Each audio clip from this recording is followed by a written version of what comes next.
Hello class. Welcome back बच्चों। लो प्यारे बच्चों, स्टार्ट करते हैं नया लेक्चर।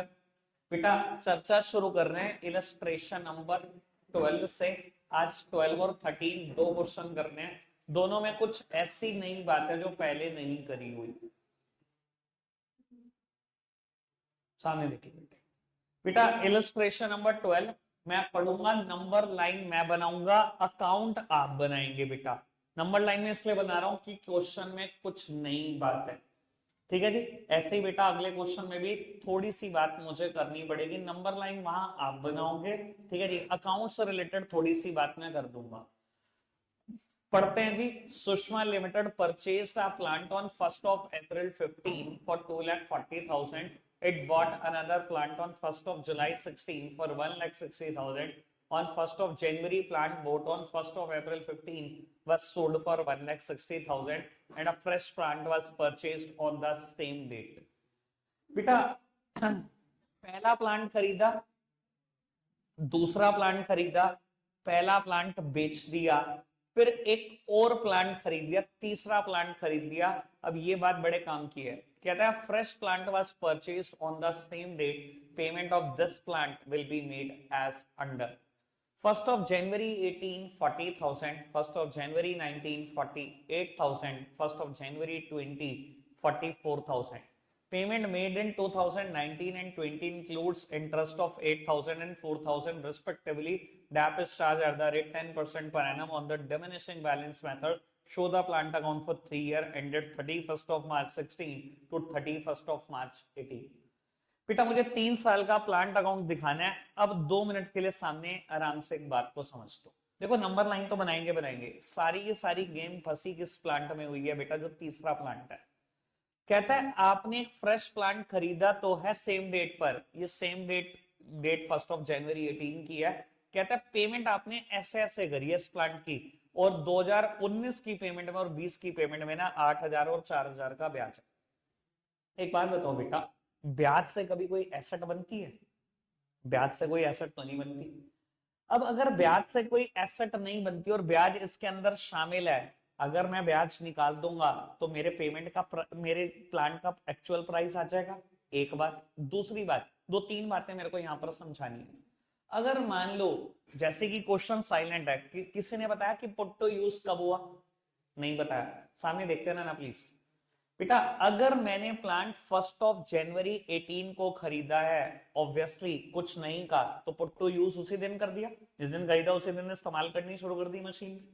ठीक है ना जी। अगर गलती से क्वेश्चन कह देता कि एसेट्स पुट टू यूज हुई 1st of January 20 को, तो क्या होता बेटा? जिस दिन एसेट्स पुट टू यूज हुई तब तक के सारे खर्चे एसेट हैं। उस दिन पता है क्या होता? मेरे प्लांट की कीमत कितनी होती? 40 प्लस 48 प्लस 44, सब जोड़ दो 1,32,000 रुपए। लेकिन बेटा क्योंकि ऐसा कुछ कहा ही नहीं गया, तो जिस दिन प्लांट खरीदा होगा उसी दिन पुट टू यूज हो गया होगा। 1st of January मैंने 18 को इस्तेमाल करना शुरू कर दिया प्लांट। बेटा ऐसा तो हो ही जाता है ना नॉर्मल कंडीशन में कि उधार मिल जाता है। आप किसी दुकान से कंप्यूटर खरीद लाए, ठीक है जी, और तय हो गया कि पेमेंट दे देंगे साल 2 साल में, जानकार की दुकान है, तो डैप तो लग ही रहा होगा ना बुक्स में, वैल्यू तो गिर ही रही है इसकी। इस बात से क्या फर्क पड़ता है कि मैंने पेमेंट कब करी? समझ में आती है ना बात? या मैं ईएमआई पर उठा लाया, भैया हो सकता है साल 2 साल की किस्तें हो। जैसे कि मैं आपको बता देता हूँ, एक्चुअली ये प्लांट कितने का रहा होगा वो तो देख के सबको समझ में आ रहा है। अगर यहाँ से 8,000 की ब्याज निकाल दूं और यहाँ से 4,000 की ब्याज निकाल दूं, तो तीनों 40 40 40 ही तो है, यानी कि प्लांट तो एक 20 का है। एक्चुअली में पता क्या हुआ होगा, मैंने पिछली बार भी ये बात इतनी डिटेली समझाई थी कि तय ये हुआ होगा कि 40,000 आज दे रहा हूं, बाकी 80,000 का उधार है, 10% साल की ब्याज तय हुई होगी। यही हुआ होगा। साल की 10% ब्याज तय हुई, एक साल जब खत्म हुआ तो ब्याज कितनी लग चुकी है? 8,000। मैंने कहा चल एक काम कर, 40,000 की एक और किस्त ले ले, 8,000 तू अपने ब्याज के ले ले। अभी भी कितना देना मैंने? 40,000। 40,000 पे फिर एक साल की ब्याज लगी 10% के हिसाब से, 4,000 की ब्याज और 40,000 की किस्त। मैंने इसको ऐसे ऐसे पैसे दे रखे। 40,000 बिल्कुल शुरू में डाउन पेमेंट, फिर अगले एक साल के बाद 40,000 दिए ब्याज के साथ, फिर उसके एक साल के बाद 40,000 फिर दिए ब्याज के साथ। एक्चुअली में ऐसा पे किया होगा। तय ये हुआ होगा कि जो भी पैसे जितना लेट करूंगा 10% साल की ब्याज ऐसे हुआ होगा। क्लियर है ना बात, समझ आती है ना बात। पर बेटा ब्याज निकाल दो बाहर। एक्चुअली में मेरे प्लांट की कीमत 40 40 और 40 है, एक 20 है। अब नंबर लाइन बन सकती है। अब तो कुछ है ही नहीं, मैंने आपको बता दिया, ये जो मुश्किल बात थी सब क्लियर कर दिया कि मेरे प्लांट की कीमत 1,20,000 है। मुझे एक नंबर लाइन फटाफट से बना के दिखा दो, 2-3 मिनट लो बेटा। नंबर लाइन स्टार्ट कर रहे हैं 1 अप्रैल 15 से 31 मार्च 18, 1 अप्रैल 15 से 31 मार्च 18, 31 मार्च 16, 31 मार्च 17, 31 मार्च 18। यहां पर M1 खरीदी है 2,40,000 रुपए की। M1 खरीदी है 2,40 की। 1 जुलाई 16 को एक और प्लांट खरीदा, कुछ यहां लगभग 1 जुलाई 16 M2 खरीदा 1,60,000। एक फ्रेश प्लांट और खरीदा है और बेचा है 1 जनवरी 18, 1 जनवरी 18 M1 बेच दी 1,60 की। M3 खरीद ली 1,20,000 की। बस इतनी सी कहानी। पहले M1 के बारे में सोच लो। पूरे साल का डैप लगा 24,000, 2,16,000 की यहां बची, 21,600 का डैप लगा, 19,44,000 की बची। अगर पूरे साल का डैप लगता तो 19,440 लगता, लेकिन 9 महीने का ही डैप लगा है तो 9/12।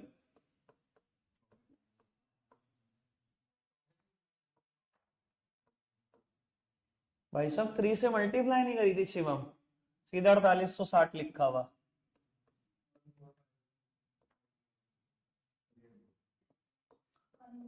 One four five eight zero 14।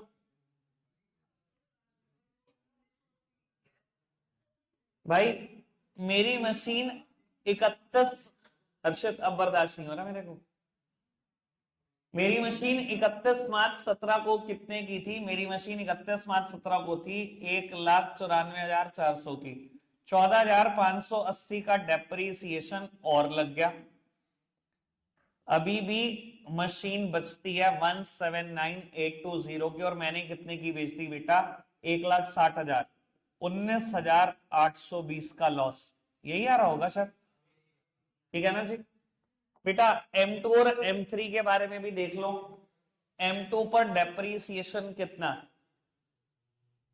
अगर पूरे साल का डैप लगा देता तो 16,000 का डैप लगा देता, ठीक है जी। लेकिन ये डैप कितने का लगा? 9 महीने का डैप लगा। 9 महीने का कितना हो गया? 12,000। पूरे साल का 16 है तो यहां पर मशीन की वैल्यू कितनी बच गई? 1,48,000। और इस साल में कुछ भी नहीं हुआ तो पूरे 14,800 का डैप लग गया होगा, ठीक है जी।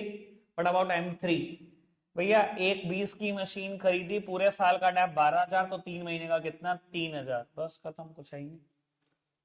M1 M2 M3 पूरी नंबर लाइन आपके सामने साफ सुथरी सी अकाउंट बनाना है, ठीक है जी सर। अब ना आज ये चीज तो बिल्कुल कंफर्म कर लेते हैं, दोनों क्वेश्चन की नंबर लाइन, दोनों क्वेश्चन के अकाउंट जिसके बने होंगे, रेस्ट उसको मिलेगा BST के बैच के लिए, वरना बैठे रहो कोई दिक्कत नहीं। 6:20 पे मैं वाइंड अप कर दूंगा, रेस्ट उसी का है, वरना बैठ के अकाउंट बना रहे होंगे बच्चे। 5 मिनट है बेटा इस क्वेश्चन का अकाउंट रेडी करने के लिए। 6:10 पे मैं अगला क्वेश्चन अटेम्प्ट कर रहा हूँ। बेटा एक चीज का ना ध्यान यहाँ पर रखना, सामने देखो, एक चीज का ध्यान रखना। यहां पर मशीन मैंने 1,20 की खरीदी है, ये तो मैंने वहीं पर समझा दिया था। पर बेटा 40,000 ही तो गए आज। 1 जनवरी 19 को गए हैं, फिर 1 जनवरी 20 को गए हैं। मशीन कितने की आई? 1,20 की। एंट्री क्या हुई होगी? Machine account debit to bank.